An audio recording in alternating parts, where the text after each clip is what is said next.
దేశంలో డిజిటల్ ఆర్థిక వ్యవస్థ పరిణతి చెందుతున్న కొద్ది అధిక నాణ్యతతో కూడిన డేటా రూపకల్పనకు చర్యలు తీసుకోవాల్సిన ఆవశ్యకత ఉందని నీతి ఆయోగ్ నివేదిక స్పష్టం చేసింది. గత దశాబ్దంలో భారత్ డిజిటల్ ప్రజా మౌలిక సదుపాయాల్లో ప్రపంచ నాయకుడిగా గుర్తింపు సాధించిందని, తద్వారా యూనిఫైడ్ పేమెంట్స్ ఇంటర్ఫేస్తో నెలకు ట్రిలియన్ల రూపాయల లావాదేవీలు నిర్వహిస్తుందని తెలిపింది.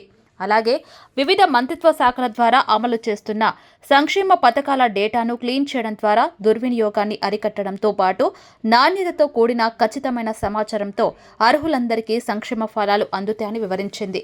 డేటా నాణ్యత బలోపేతంపై నీతి ఆయోగ్ తాజాగా ఓ నివేదికను విడుదల చేసింది. అందులో ముఖ్యాంశాలు ఏమిటంటే, డేటా పొరపాట్లతో భారీ మూల్యం. డిజిటల్ పేమెంట్స్లో ఇప్పుడు డేటా నాణ్యతకు అత్యధిక ప్రాధాన్యత ఇవ్వాలి, లేదంటే పౌరుల విశ్వాసాన్ని తీవ్రంగా దెబ్బతీస్తుంది. డిజిటల్ యుగంలో ఒక తప్పు అంకె పెన్షన్ను ఆపగలదు లేదా ఆరోగ్య సంరక్షణకు తిరస్కరించగలదు. డేటాలో చిన్న చిన్న తప్పులు భారీ ఖర్చులకు కారణమవుతుంది. అలాగే ఆధార్ నమోదు సమయంలో ఒక తప్పు అంకె పెన్షన్ను బ్లాక్ చేస్తే నకిలీ మొబైల్ నంబరు ఆసుపత్రి క్లెయిమ్ను నిలిపివేయచ్చు. భూమి రికార్డులో తప్పుగా నమోదైన పేరు వల్ల పరిహారాన్ని ఆలస్యం చేస్తుంది.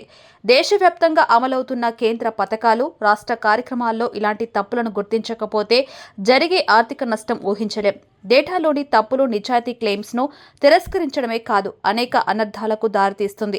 ఈ నేపథ్యంలో డేటా నాణ్యత విధానాన్ని తక్షణం సమూలంగా మార్చాల్సిన అవసరం ఉంది. ఈ విషయంలో ప్రతి మంత్రిత్వ శాఖ నుంచి సమిష్టి చర్యలు, స్పష్టమైన జవాబుదారీతనం, నిబద్ధత అవసరం.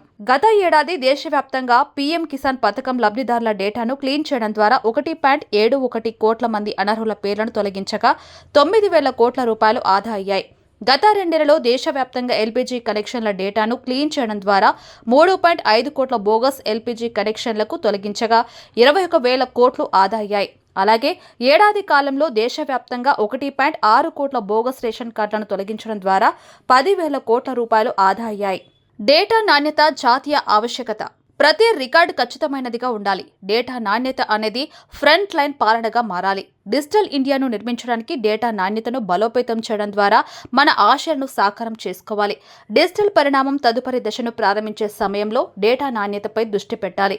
ఇది కేవలం ఆకాంక్ష కాదు, జాతీయ ఆవశ్యకత. మరోవైపు క్రమం తప్పకుండా డేటా ఆడిట్లను నిర్వహించాలి.